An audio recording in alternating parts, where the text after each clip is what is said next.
नाज़रीन आदाब, महाराष्ट्र और कर्नाटका के इस बुलेटिन के साथ मैं हूं हिना ज़ुबैर सिद्दीकी। सबसे पहले हेडलाइंस। नांदेड़ में दादरी मामले पर समाजी और मिली तंजीमों ने किया एहतजाज। एहतजाज में मुस्लिम तंजीमों के साथ बरादरान वतन ने भी लिया हिस्सा। महाराष्ट्र अक़लियती कमीशन की जानिब से दिए गए एज़ाज़ात, फ़िक़े वाराना हम आहंगी और बेलौस समाजी खिदमात के लिए मुख्तलिफ शख्सियतों का इंतखाब। और महाराष्ट्र में गुज़िश्ता एक महीने में डेंगू के मामलात में हुआ इजाफा। स्लम इलाकों में किया जा रहा है खुसूसी तिब्बी कैंपों का एहतमाम।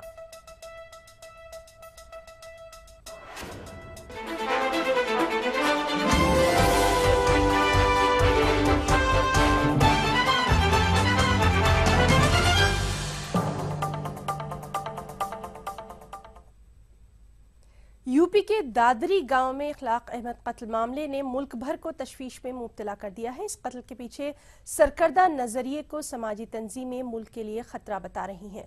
यही वजह है कि मिली और समाजी तंजीमों के साथ हिंदू तंजीमें भी इस मामले की मजम्मत कर रही हैं। और इसी सिलसिले में नांदेड़ के जिला कलेक्टर दफ्तर के सामने जमात इस्लामी के साथ साथ हिंदू, मुस्लिम, दलित और मराठा तंजीमों के नुमाइंदों ने खुलकर जबरदस्त एहतजाज किया। इस दिन में एक मेमोरेंडम भी जिला कलेक्टर को सौंपा गया। और बदकिस्मती से हमारे प्राइम मिनिस्टर मोदी ने इस सिलसिले में कोई लबकशाई नहीं की है। ये बहुत बुरी बात है और काबिल मजम्मत बात है। और हमें सब मिलकर इस फ़िरका परस्ती के माहौल को ख़त्म करना चाहिए। और खुसूसी तौर पर मुस्लिम्स, खुसूसी तौर पर नौजवान जो हैं वो इंतहाई संजीदगी के साथ, होशमंदी के साथ हमारे गैर मुस्लिम जो सेक्युलर जहन के लोग हैं उनको अपने हमकियाल लोगों को साथ मिलकर एक भाईचारा का माहौल हम बनाएं, ऐसी मैं तवक्को रखता हूँ, उम्मीद है। हाँ, गवर्नमेंट से कि इसकी बिल्कुलिया तौर पे इम्पार्शियली इसकी इंक्वायरी हो और कातिलों के जो कातिल हैं उनको कैफर किरदार तक उसको होना चाहिए, उनको सज़ा होना चाहिए। और उनको क़ानूनी तौर पे इसमें कोई भी मैं सुना है कि इस सिलसिले में खुद बाअसर और ज़िम्मेदारान दबाव डालकर कातिलों को बचाने की कोशिश कर रहे हैं। हम ये मुतालबा करते हैं कि जो सही कातिल हैं उनको इसकी पूरी सज़ा मिलनी चाहिए। जमात इस्लामी की जानिब से हमने ये धरना आंदोलन यहाँ पर मुनक़िद किया है, एहतजाजी मुज़ाहरा, जिसके ज़रिए से हम ये पैगाम देना चाहते हैं कि ना सिर्फ जमात इस्लामी बल्कि इसके साथ जमीयत उलमाए हिंद अरशद मदनी ग्रुप, जमीयत उलमाए हिंद महमूद मदनी ग्रुप और जमीयत अहले हदीस, जमात अहले सुन्नतुल जमात और तमाम जो है मिली तंजीमें और इसके साथ movement for piece and justice और फिर मराठा सेवा संघ, बाम सेफ, संभाजी ब्रिगेड और आपके क्या बोलेंगे आदिवासी विकास परिषद, ये सब हमारे साथ में हैं। और हम सब मिलकर ये हुकूमत पर दबाव बना रहे हैं कि अखलाक अहमद के जो कातिल है उनको गिरफ्तार किया जाना चाहिए और उसके पीछे जो क़ुव्वते कार फरमा हैं उनको मंजर आम पर लाना चाहिए। महाराष्ट्र अक़लियती कमीशन की जानिब से फ़िक़े वाराना हम आहंगी, कौमी यकजहती और बेलौस समाजी खिदमात के लिए पुलिस एहलकारों समेत कई समाजी कारकुनान को अवार्ड से नवाजा गया। और इसमें डॉक्टर मोहम्मद अली पाटंकर, मुहिब अली नासिर वगैरह शामिल हैं। ये अवार्ड महाराष्ट्र के गवर्नर डॉक्टर विद्यासागर राव के हाथों दिए गए। राष्ट्रीय आणि आंतरराष्ट्रीय स्तरावरती कार्यरत आहेत। त्यांची 6 पुस्तकं प्रकाशित झालेली आहेत। पैकी 3 पुस्तकांना राज्य शासनाचे पुरस्कार मिळालेले आहेत। 10वी आणि 12वी मध्ये I'm glad that the commission has selected eminent personalities and senior police service and administrative service officers for the awards for maintaining communal harmony and peace. I congratulate all the award winners for their efforts in maintaining peace and contributing to communal harmony through their work. I do hope this award will inspire many others to work for the cause of maintaining communal harmony. और अब बात करेंगे dengue के डंक की। जी हां, दूसरी रियासतों की तरह महाराष्ट्र में भी डेंगू के मामलात में इजाफा देखने को मिल रहा है और इसकी वजह से लोगों में अब खौफ भी पैदा होने लगा है। झोपड़ियों में रहने वाले लोग डेंगू के बढ़ते कहर को देखते हुए एहतियात के अलावा इलाज पर तवज्जो दे रहे हैं। ऐसे ही एक कैंप का जायजा लिया हमारे नुमाइंदे वसीम अंसारी ने।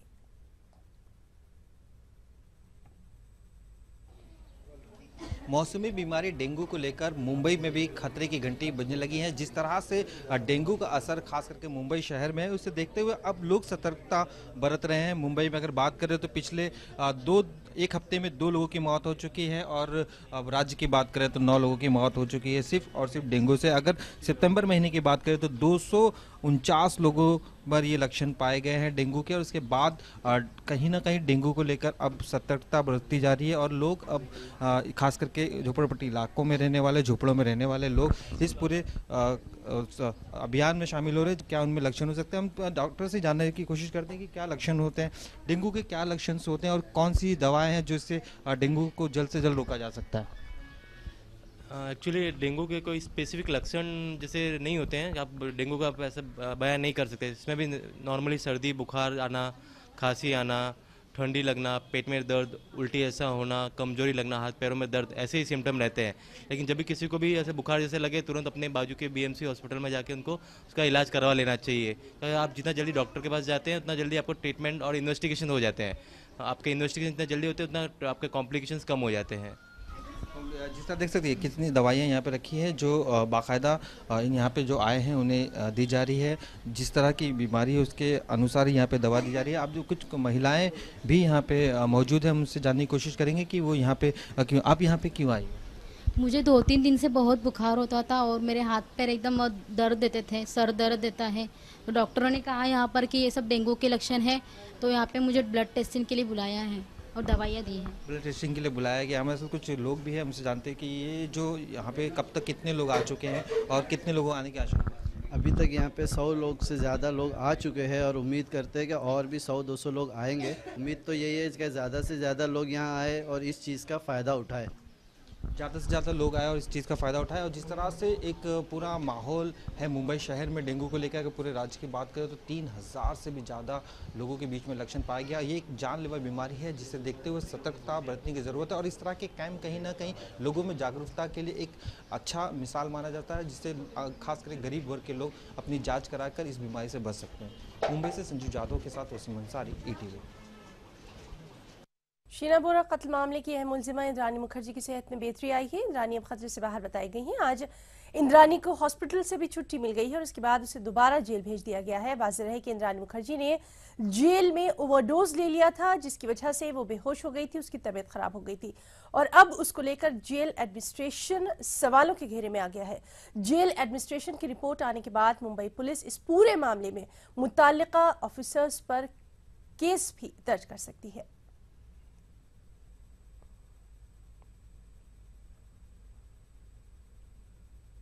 नाज़रीन, कहते हैं कि हौसले अगर बुलंद हों तो मंजिलें मिलना आसान हो जाती है। ऐसे ही हौसलों की हम बात कर रहे हैं। जी हाँ, सेरेब्रल पैलिसी जैसी बीमारी से मुतासरा बच्चे जो कि जिस्मानी तौर पर भले ही आम लोगों से कुछ अलग हों, उनकी तरह बोल नहीं सकते, चल नहीं सकते, लेकिन अपने ख्वाबों को पूरा करने की चाह ज़रूर रखते हैं और इसी को दिखाती है हमारी ये बेहद खास रिपोर्ट। अजीत, जिसकी आंखों में एक सपना है, जो चाहता है कि आम बच्चों की तरह दौड़े और खेले, लेकिन सेरेब्रल पाल्सी जैसी बीमारी से मुतासिर होने की वजह से उसकी ख्वाहिशें अधूरी हैं। अजीत जैसे कई और बच्चे हैं जो एक बेहतर जिंदगी जीने की उम्मीद लगाए बैठे हैं। आइए हम उन बच्चों से आपको रूबरू कराते हैं कि वो क्या सोचते हैं और उनके वालिदैन इन बच्चों की किस तरीके से देखभाल करते हैं। क्या बनना चाहते हैं? फेमस होना है। कौन सा गेम खेलना? Candy crush. मैं डॉक्टर बनूंगी। सेरेब्रल पाल्सी एक ऐसी बीमारी है जिससे बच्चों की ज़हनी और जिस्मानी ग्रोथ नहीं होती है। वक्त से पहले बच्चे की पैदाइश या फिर पेट में ही कुछ कमियों की वजह से बीमारी होती है। मुझे ऐसा लगता है कि बहुत ज़्यादा फ़र्क पड़ता है। अगर इन बच्चों का इलाज ना हो तो बहुत वेजिटेटिव एग्जिस्टेंस हो जाता है। तो जो लेटा हुआ बच्चा है वो लेटा ही रह जाएगा, जो बैठा हुआ बच्चा है वो बैठा ही रह जाएगा। तो अगर उसे अपने लेवल से उठ के तरक्की करनी है, यानी लेटे हुए बच्चे को बैठना है, बैठे हुए बच्चे को चलना है, और चलते हुए बच्चे को यदि दौड़ना है तो उसको इस थेरेपी की और आगे जाके सर्जरीज की जरूरत पड़ती है। सेरेब्रल पॉल्सी बीमारी से लड़ने के लिए जहां डॉक्टर हर मुमकिन कोशिश करते हैं, ऐसे में बच्चे भी अपनी हिम्मत दिखाकर इस बीमारी से लड़ते हुए जिंदगी में आगे बढ़ने की कोशिश करते हैं ताकि वो अपने ख्वाबों को पूरा कर सके। ETV news, Mumbai. और अब आपको दिखाते हैं एक बेहद दिलचस्प कहानी। हम आपको बताएंगे ऐसे चोरों के बारे में जो कि अकीदे रखते हो, यानी जो कि ऊपर वाले को मानते हो। जी हाँ, इसी तरह अकीदतमंद अपने काम को, जिस तरह अकीदतमंद अपने किसी भी काम को अंजाम देने से पहले अपने अपने तौर पर खुदा को याद करते हैं, उसी तरह बाकायदा एक चोर ने चोरी करने से पहले अपने मालिक को याद किया। नागपुर में ऐसे ही चोरों के ग्रुप ने खादी ग्राम उद्योग की दुकान पर चोरी की। उस वक्त एक चोर ने बाकायदा पहले प्रार्थना की और फिर उसके बाद उसने चोरी की।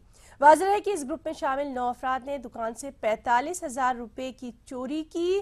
प्रार्थना करके की गई इस चोरी की तस्वीरें CCTV फुटेज में कैद हो गई हैं।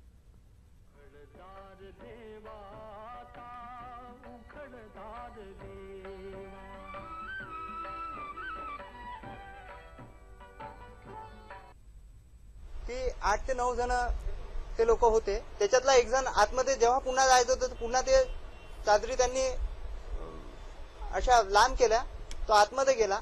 आतमध्ये आल्यानंतर त्यांनी सर्वप्रथम इथे एक छोटंसं मंदिर आहे, त्या मंदिराला नमस्कार केला त्या चोराने। त्याच्यानंतर तो इथे आला गल्ल्याजवळ आणि त्या गल्ल्यातली कॅश काढली। तो इसी के साथ बुलेटिन में रुकेंगे एक छोटे से ब्रेक के लिए, और ब्रेक के बाद जब लौट कर आएंगे तो रुक करेंगे रियासत कर्नाटक से जुड़ी हुई खबरों का।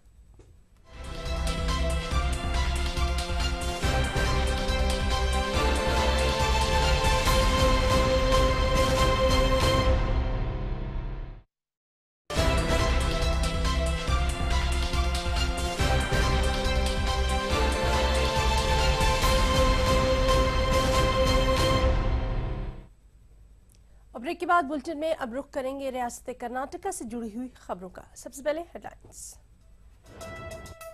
हिंदुस्तान आलमी सतह पर मैन्युफैक्चरिंग हब बनने की राह पर गामजन। वज़ीर-ए-आज़म नरेंद्र मोदी का बेंगलुरु में इंडो जर्मन समिट से खिताब।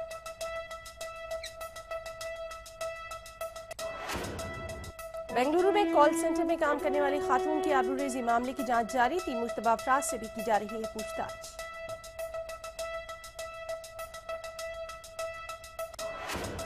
कर्नाटक में माइनॉरिटी कोऑपरेटिव सोसाइटीज का क़याम किया जाएगा। फेडरेशन कर्नाटक अक़लियती कमीशन की सदर बिल्किस बानो का ऐलान।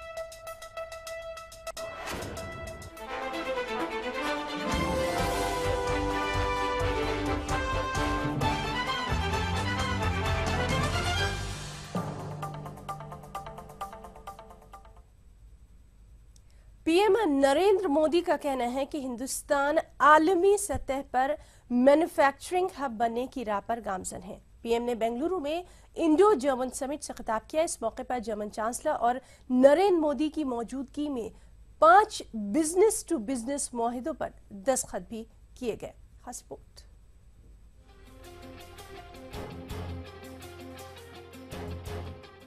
वज़ीर-ए-आज़म नरेंद्र मोदी और जर्मन चांसलर एंजेला मर्केल ने नेस्कॉम के ज़ेर एहतमाम मुनक्किदा इंडो जर्मन समिट से खिताब किया। इस मौके पर वज़ीर-ए-आज़म ने कहा कि हिंदुस्तान आलमी सतह पर मैन्युफैक्चरिंग हब बनने की राह पर गामजन है। जर्मनी के दरमियान तिजारत के वसी मौक़े का जिक्र करते हुए नरेंद्र मोदी ने कहा कि हिंद जर्मनी के बीच मुश्तरका तौर पर तकरीबन 600 वेंचर्स पर काम हो रहा है, ताहम उन्हें इक्तिसादी तौर पर मुस्तहकम करने की जरूरत है। उन्होंने कहा कि हुकूमत ने मुल्क में सरमायाकारी और तिजारत को फरोग देने के लिए साजगार माहौल तैयार किया है। इस मौके पर वज़ीर-ए-आज़म ने इस उम्मीद का इजहार किया कि गुड्स एंड सर्विस टैक्स पर आइंदा साल से निफाज शुरू हो जाएगा। In the last 15 months to make India an easy place to do business, we are committed to creating favorable conditions for business and industry because we believe that they are necessary for improving the lives of ordinary citizens in India. Germany की chancellor Angela Merkel ने कहा कि हिंदुस्तान को इस वक्त बेहतरीन रोजगार के मौके की जरूरत है, तो वहीं जर्मनी को हुनरमंद मजदूर दरकार हैं। उन्होंने कहा कि बेंगलुरु में जर्मन इंजीनियरिंग और हिंदुस्तानी आईटी माहिरीन का बेहतरीन इम्तजाज है। कबल अज़ीं नरेंद्र मोदी और एंजेला मर्केल ने बॉश कंपनी का दौरा किया। जर्मन कंपनी बॉश ने हिंदुस्तान में अपने दायरे को मजीद वसअत देने के लिए रवां साल 650 करोड़ रुपए की सरमायाकारी का मंसूबा बनाया है। Bureau report, ETV news.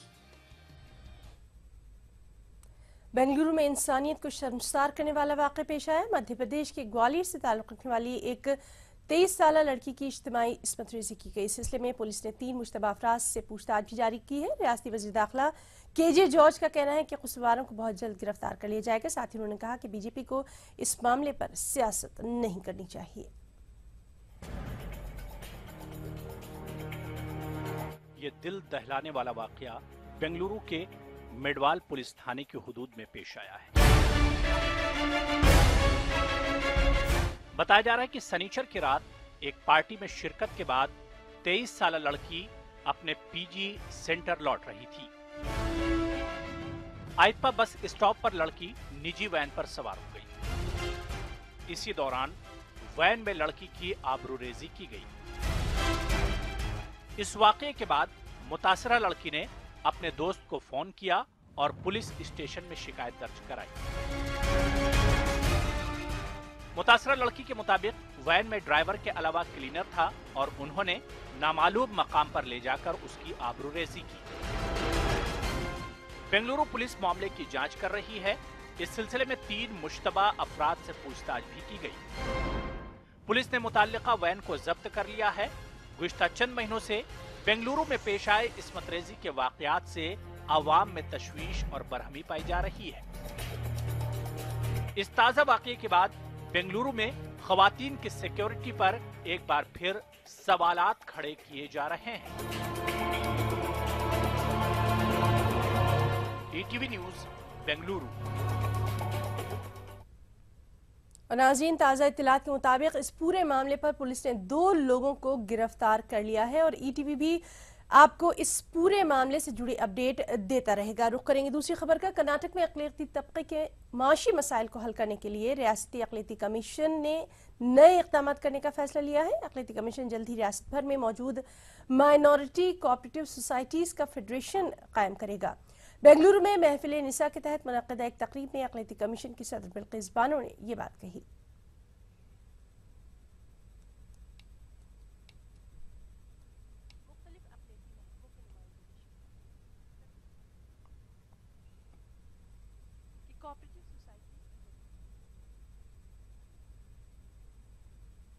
मुझे इजाजत दीजिए। आदाब।